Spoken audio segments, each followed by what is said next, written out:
Oh, ang cute. Oh. Oh, ang galing! Wala, para talaga tayo nagkakashare nito, guys. So guys, meron tayong nabili dito na cash register. Kung meron kayong mga anak pamangkin, for sure na magugustuhan talaga nila to. Guys, bawasan yung screen time nila. Mas maganda na bilan nyo na lang sila nito. At kung nag-iisip ka na ipangre-regalo ngayon darating na Pasko, eto na talaga yung may i-recommend ko sa inyo. So ano pa nga bang hinihintay natin? Tara, buksan na natin to.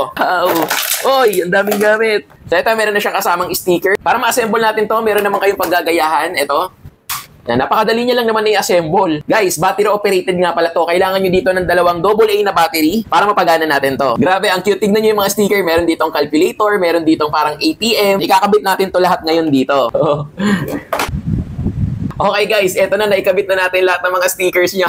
Tingnan nyo, ang ganda, di ba? Meron na siya ditong timbangan, meron pang-tap ng card. Meron na rin yan ditong drawer, lagayan ng mga coins. Tapos, eto yung kanyang screen. Eto naman yung kanyang calculator. At meron na rin yung pang-scan. Oh, di ba? So, testingin natin ngayon maglaro, guys. Ayan, kunyari, meron tayo dito. Oh, ang cute. Oh, oh, next. Okay. Okay. Oh.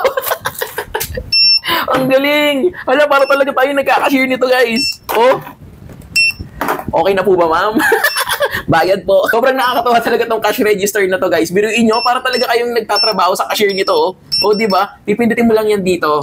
Ayan. Tapos, kunyari, ini-scan nyo na, guys, yung mga binibili na product. Ayan, o, di ba? Ganyan na ganyan yung tunog, guys, kapag ka nag-grocery kayo, di ba? Ang galing. Eto ba, napakamura lang nito, guys, ha? Kaya naman kung nagustuhan nyo nga rin yung ganitong klase ng laruan, nilagay ko na yung link dyan sa baba. Huwag nyo kalimutan i-click yung yellow basket para makapag-order at makapag-checkout na din kayo nito.